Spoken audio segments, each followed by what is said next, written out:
Welcome, Lee here from Play Guitar Academy. Today, I'm sharing the 5 things to practice every single day. Why? Because all the students who I meet, they have one thing in common. They're lost. They've been picking random videos to learn. They've been copying songs by tab, and they're missing the important skills. They don't really understand how music works. By making sure your daily practice hits each of these 5 things, you're going to start to fill out these basic skills, and you are going to save decades of minimal progress. So let's go ahead and get into this very powerful practice routine. So part 1 of this routine is technique exercises. For me, physical problems with my hands and arms happen when I got away from a good warm-up. I would get hand cramps. I'd have limited reach across the frets. I'd have pain across the top of my fingers. I'd have pain across the back of my hand. Sometimes when I'm playing, you've all felt this, my hand would just completely seize up. You'd have to kind of shake it off, right? And what I found was that even with a minimal warm-up routine, if I just did a little bit, these issues went away, or at least were greatly reduced. Remember, the goal with warm-ups is not perfection. It's variety, changing them up frequently. If you do the same warm-up routine every single time, you're leaving a lot on the table. There's a lot of different movements that you need to get used to keep your hands loose. So what we're going to be doing is we're going to be doing something called 1, 2, 3, 4. This is a basic technique exercise that I teach all of my coaching students, although we do it a little bit differently. The basics I'm going to share with you here today. And that means first finger on the first fret, second finger on the second fret, third finger on the third fret, fourth finger on the fourth fret. And we're going to use down-up picking. And what we want to do is as we go forward, we're going to keep our fingers down. And what you're going to feel is the stretch on the back of your hand. Now we're going to move to the next string and do it across strings. So what you want to do is make sure that your thumb is positioned. You can experiment a little bit with your thumb and make sure that it's positioned so that your fingers are coming down straight on the frets there. And it'd be awesome if you could use a metronome with this. Try to find the number where things start to fall apart for you and keep pushing against that number to see if you can break it over time.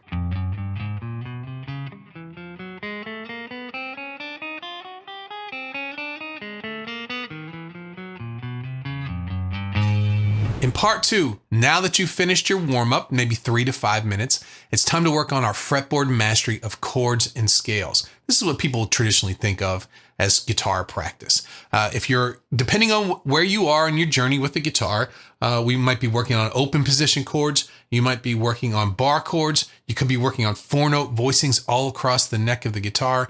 But this is the time to really spend some good time learning new chords and not getting stuck using the old ones that you use all of the time, and working on rhythms too. Also, it's time to start opening up the fretboard with your scale patterns. If you don't know more than 1 or 2 scale patterns, click the link in the description. I've got my big 4 scale pattern worksheet, which will give you all the ones that you need for the majority of the songs that you play. Let's say that we're working on our A minor scales. One of the things you might do is work it up and down a single string. So you're just taking everything that's on that one string in each of the patterns as we work forward. And it looks a little something like this.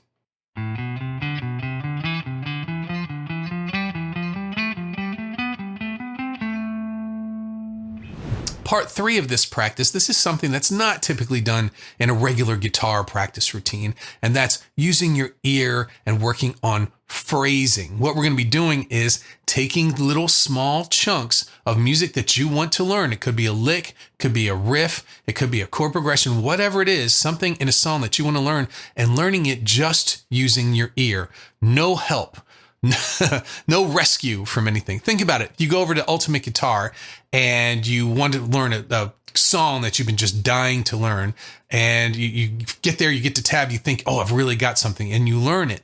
Mostly what most people end up having is they just know going from the 4th fret to the 5th fret to this string to that it doesn't really help you take this information and use it as part of your own playing. Think about it. Who got more out of it? The person who put it up on Ultimate Guitar, who used their ear to listen to the music and see where it works in the scale patterns and the chords that they already know, or the person who went up and said 4th fret, 5th fret, 6th fret, 7th fret. So what we're going to be doing is each day taking a little bit of, it could be a measure, 2 measures, 3 measures of a song that you wanted to learn. I'm going to do an example for you today. I'm going to use a theme song to my podcast, and we're going to take a look at just one little section of the podcast theme song that has a cool riff that I might want to learn. And we'll see if we can do that by ear.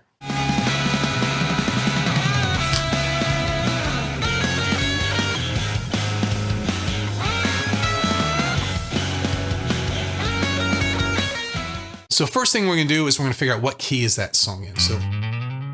So I use my ear at that main chord right here.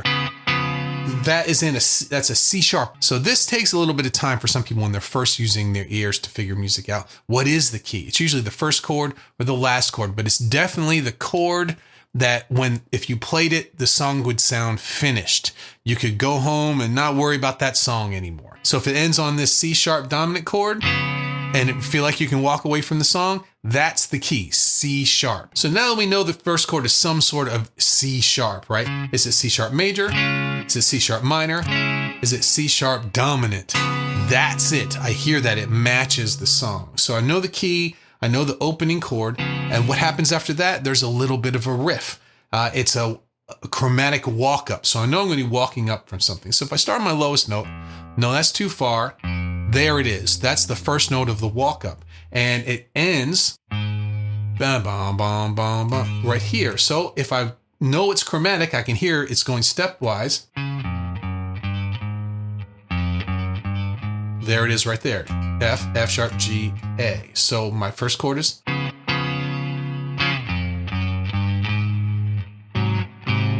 Now I have another chord here. So this chord sounds just like the first one. It's dominant 7, has a funky kind of sound to it, but it's lower. I'm going to try to put that chord at the end of my lick here. The end of the...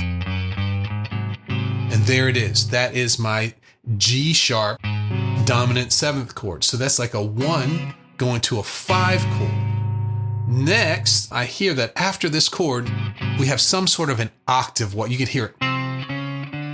The sound of octaves going up chromatically here. So I need to figure out what's the starting point and what's the ending point. So that chord is a G sharp dominant 7th.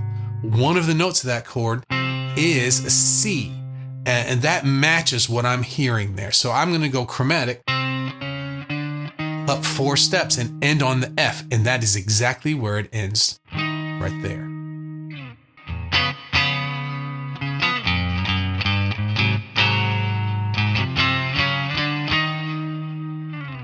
Now we made it to part 4 of this powerful practice routine, and this is the song section. You should be working on songs in this part, collecting whole songs, not parts of songs, whole songs. Parts of songs don't do you any good. It feels good to learn them. That's the part that you like, and you can play that part and then you move on, but you're losing the value. Whole songs are very valuable. They're currency for guitar players. If you know whole songs and you have a whole collection of whole songs, you can play gigs with those songs. You can get together with friends and play along with those songs. You can do something with those songs, and you can learn from them. You can learn things about the form of the songs, the rhythms that are in there, how chord progressions work against each other. It's really, really important. So I would say I'm not going to do the songs here. That would take too long, but make sure you write a little list of the next 3 songs that you want to learn. Always have that. It's not set in stone. If you decide, I don't want to learn that song, you can get rid of it, but always have a list. What are the next 3 songs that you want to learn? This is also great for licks. If you're at that point in your guitar journey where you're learning a lot of licks, you could, for a season, do licks here instead of songs. You could just build a catalog of guitar licks that you're learning, but always make sure that you learn them and relate them to scale patterns that you already know on the fretboard. And finally, in part 5, we're going to be working on our rhythm and lead guitar improvisation. We're going to improvise. You think of improvising as just guitar solos, but that's not true.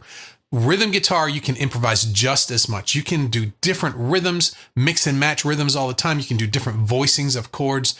There's all sorts of things that you can do for that there. Today, I'm going to show you an example of how I practice in this section. What I like to do is I like to start with an idea first. So I'll put a backing track on, and instead of just jumping into it, I might come up with a few note idea that I might work around. Something, it could be part of a song, could be a vocal line from some point, but a little something to get started with, to base the improv around, to start from and grow from there. So if you take a look here at the sheet, I have a little 4-measure melody: A minor to D minor, F to G. Those are the chords. So the first chord's A minor here, and we have this.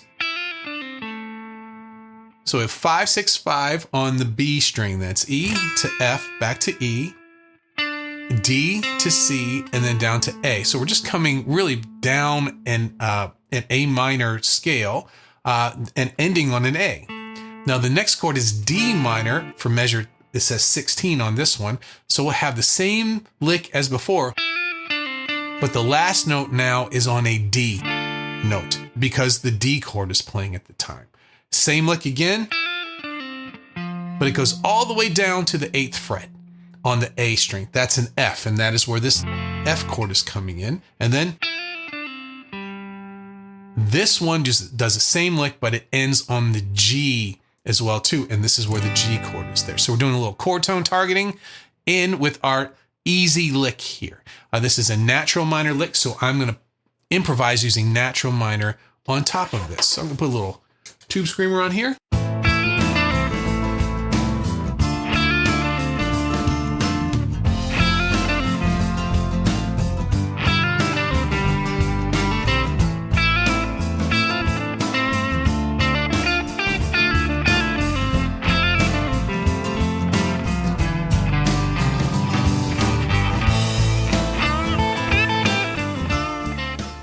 Thanks for practicing along with me today. And if you are tired of going it alone and you can see the value of this kind of practice routine, my coaching program is right for you. To find out more, click my coaching link in the description. And as always, let me know what you think in the comments.